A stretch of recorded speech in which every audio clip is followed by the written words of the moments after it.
सत्युग की समाप्ति के बाद चेत्र युग का आरंभ हुआ। रावण के विध्वंसकारी कृत्यों से धरतीवासी नर नारी, स्वर्ग के देवी देवता और सारे त्रस्त थे। तभी इसी जगत का कल्याण करने हेतु भगवान विष्णु ने राम रूप में धरती पर राजा दशरथ की पत्नी कौशल्या की कोख से जन्म लिया।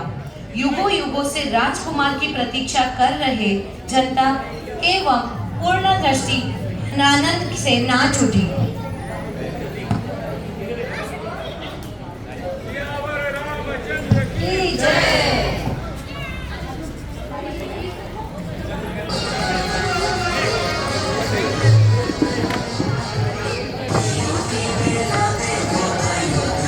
एक छुट्टी मान ले।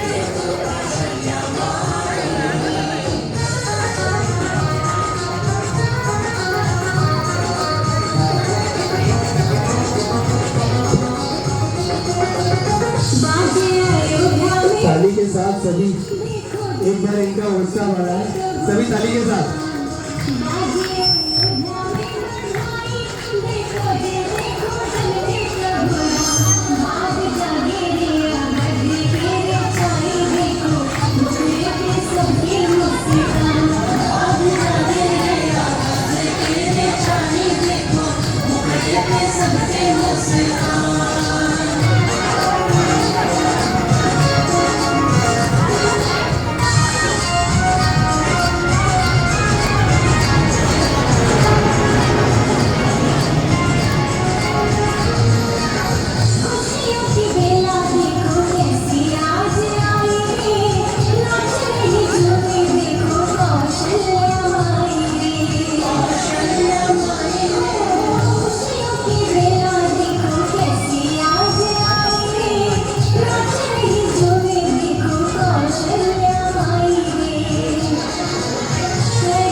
तेजस्वी बालक ने रघुकुल में जन्म लिया, ये देखकर राजा दशरथ अति आनंदित थे।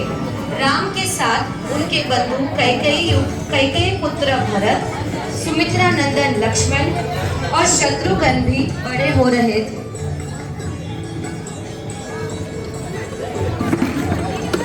सारी अयोध्या आनंदित थी। जन्म के कुछ ही वर्षों तक श्री राम अपने भाइयों के साथ अयोध्या के राजमहल में रहे। जब उनकी आयु शिक्षा ग्रहण करने हेतु हो गई, उनका उपनयन संस्कार करके गुरुकुल भेज दिया गया। उनके गुरु अयोध्या के राजगुरु महर्षि वशिष्ठ थे। वे गुरुकुल में बाकी आम शिष्यों की भांति शिक्षा ग्रहण करते, भिक्षा मांगते, भूमि पर सोते, आश्रम की सफाई करते और गुरु की सेवा करते। प्रभु श्री राम ने अयोध्या के राजकुमार होने पश्चात नारायण अवतार होने पर भी विधिवत रूप से गुरुकुल में रहे और वहां की शिक्षा ग्रहण की। श्री राम तथा चारों भाइयों की शिक्षा पूर्ण होने पर भाई राजमहल में वापस लौट आते हैं। उसके कुछ ही समय पश्चात महर्षि विश्वामित्र राजा दशरथ के महल में आते हैं।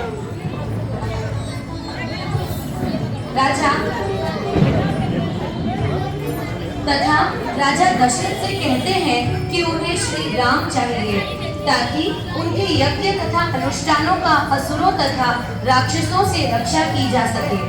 राक्षस हमेशा हमारे यज्ञ में बाधा डालते हैं और यज्ञ को पूरा होने ही नहीं देते। इसलिए हमें राम को अपने साथ ले जाना चाहते हैं ताकि वह हमारे यज्ञ तथा अनुष्ठानों की रक्षा कर सके। श्री राम तथा लक्ष्मण विश्वामित्र के साथ उनके आश्रम में चले जाते हैं, जहाँ पर विश्वामित्र की राम से बातचीत होती है। एक राक्षसी ताड़का उनके हर यज्ञ में विघ्न डालती है तथा उसका विनाश करना आवश्यक है। इसीलिए श्री राम और लक्ष्मण विश्वामित्र के साथ राक्षसी ताड़का के निवास स्थान पर चले जाते हैं, उसे ललकारते हैं। ललकार सुनकर राक्षसी ताड़का बाहर निकलती है और उन पर हमला करने लगती है।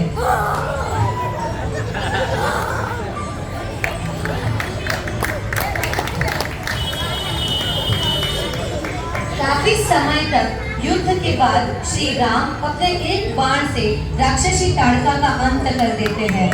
उसके बाद विश्वामित्र श्री राम और लक्ष्मण को अपने साथ आश्रम में ठहरने के लिए आमंत्रित करते हैं।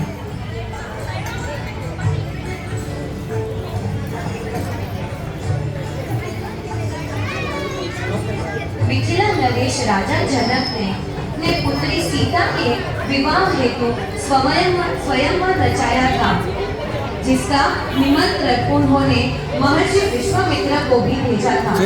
उस समय श्री राम और लक्ष्मण ऋषि विश्वामित्र के साथ उनके आश्रम में थे, इसीलिए उन्होंने भी श्री राम और लक्ष्मण को भी मिथिला में उनके साथ चलने के लिए आमंत्रित किया। उसके बाद ऋषि विश्वामित्र राम और लक्ष्मण के साथ मिथिला नगरी में पहुंचते हैं, जहां माता सीता का स्वयंवर चल रहा होता है।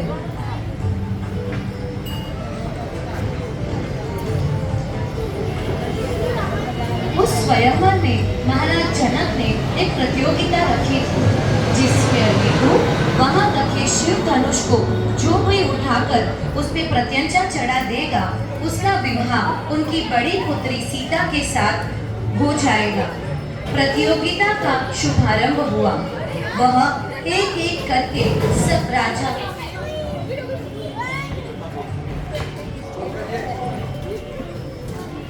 प्रतियोगिता का आरंभ हुआ। एक एक करके सभी राजाओं ने उस शिव धनुष को उठाने का प्रयास किया। सभी को कोई भी इसमें सफल नहीं हो पाया, पर अंत में विश्वामित्र राम को धनुष उठाने की आज्ञा देते हैं। गुरु की आज्ञा का पालन करते समय राम ने शिव धनुष को एक ही बार में उठाकर उस पे प्रत्यंचा चढ़ाने की कोशिश की। प्रत्यंचा चढ़ाते वक्त शिव धनुष टूट गया। इसी के पश्चात श्री राम का विवाह माता सीता के साथ हो गया। जय श्री राम।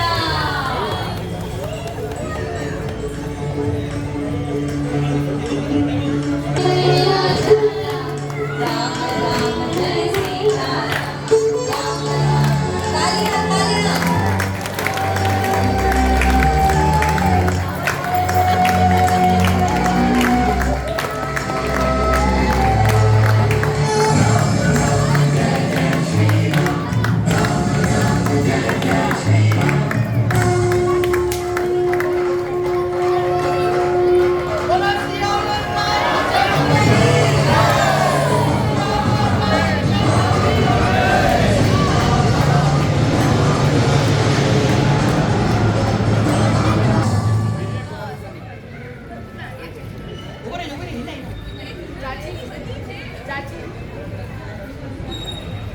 राम के विवाह के पश्चात अयोध्या नगरी अत्यंत आनंदित थी।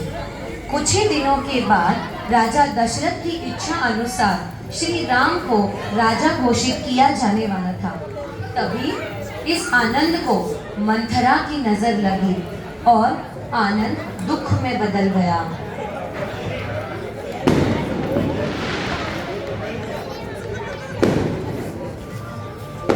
पूरी अयोध्या दुख में डूब गई।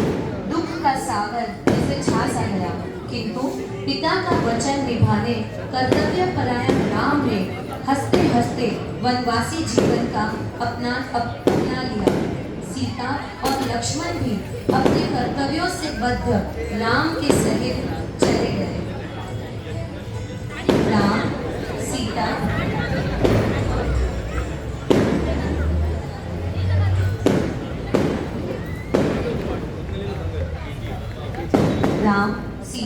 और लक्ष्मण सभी अयोध्या वासियों का प्रेम लिए वनवास के लिए निकल पड़े। उस कारण में ऋषि अगस्त्य और उनके ऋषियों का आशीर्वाद लिए पंचवटी पहुंचे और वहीं अपना संसार बसा लिया।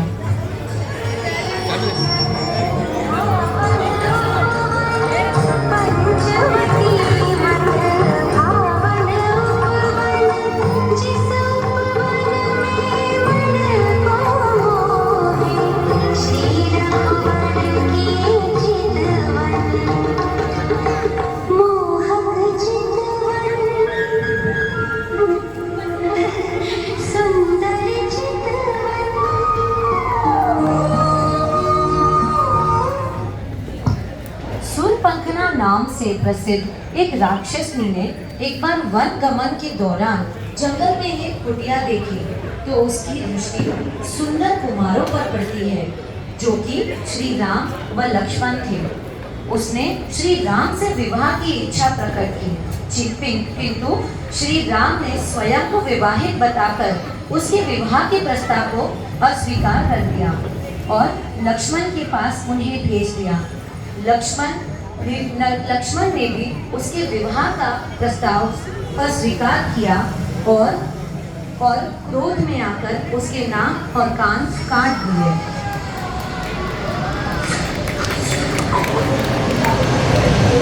रोते प्रताप करते सूर्पंखा अपने भ्राता के पास पहुंचती है जो और कोई नहीं स्वयं लंकापति रावण थे। क्रोधित रावण बहन के अपमान का बदला लेने हेतु योजना तैयार करते हैं। योजना के तहत रावण ने मारीच राक्षस को चित्रकूट के कुटिया के पास एक सुंदर हिरण के रूप में भेजा। जब मारीच को माता सीता ने देखा तो उन्होंने श्री राम से उस हिरण को पकड़ने को लाने को कहा। सीता की बात मानकर राम खड़े हुए और हिरण को पकड़ने के लिए जाने के लिए तैयार हो गए, पर जाने से पहले उन्होंने लक्ष्मण को सीता को अकेले ना छोड़ने का आदेश दिया। फिर वो हिरण के पीछे चले गए।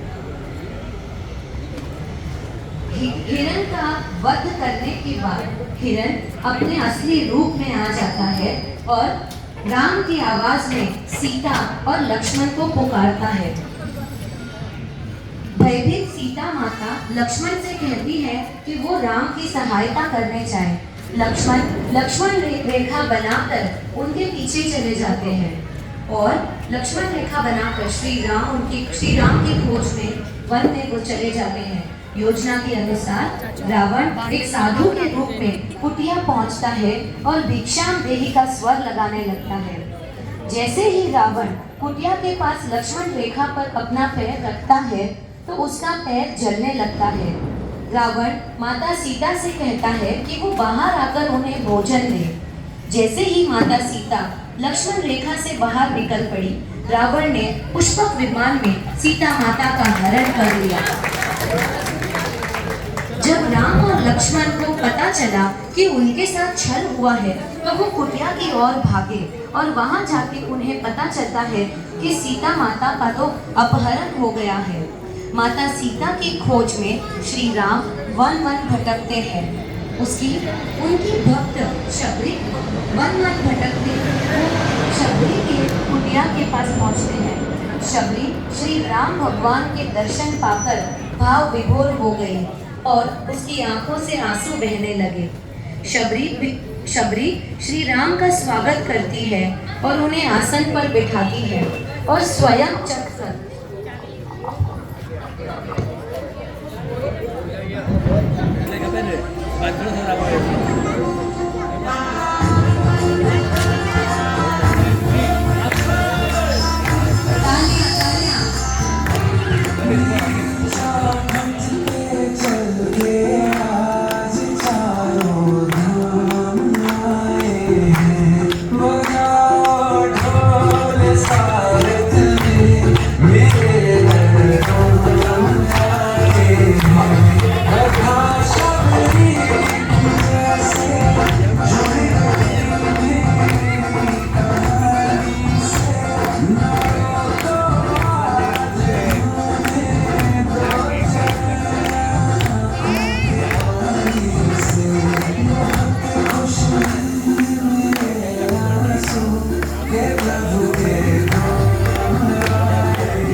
भगवान को आसन ग्रहण कराकर खुद चख कर मीठे बेर शबरी ने राम को खिलाए।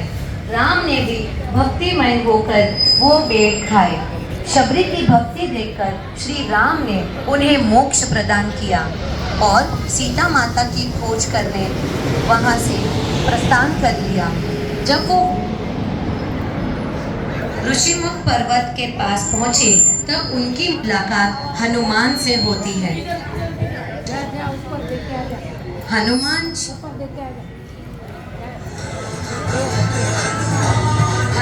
से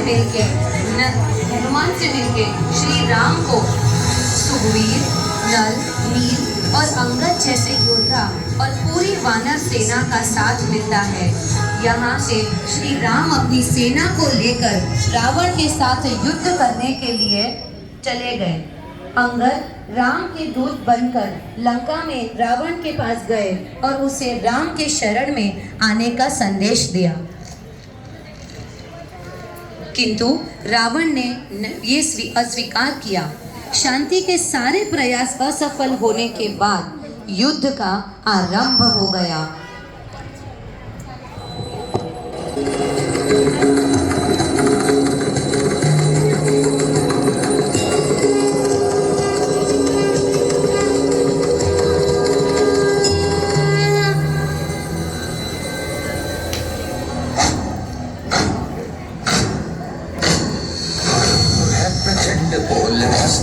तालियां कि तुम हार दो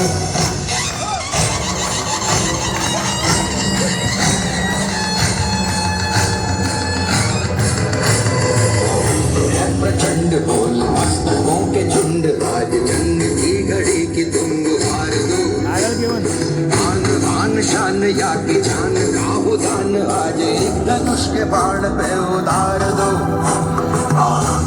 प्रचंड बोल मस्तकों के झुंड आज जंग की घड़ी की तुम हार दो।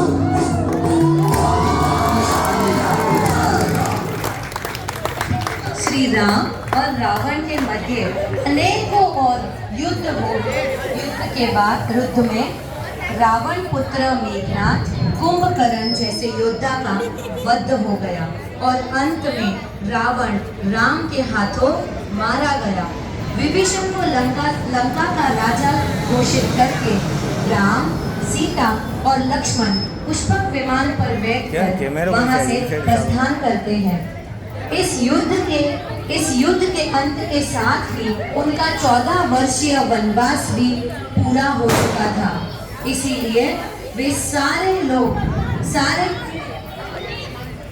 सीता, राम, लक्ष्मण और हनुमान जी सब अयोध्या लौट आते हैं और अयोध्या नगरी खुशियों से भर जाती है और वहाँ दिवाली जैसा माहौल हो जाता है।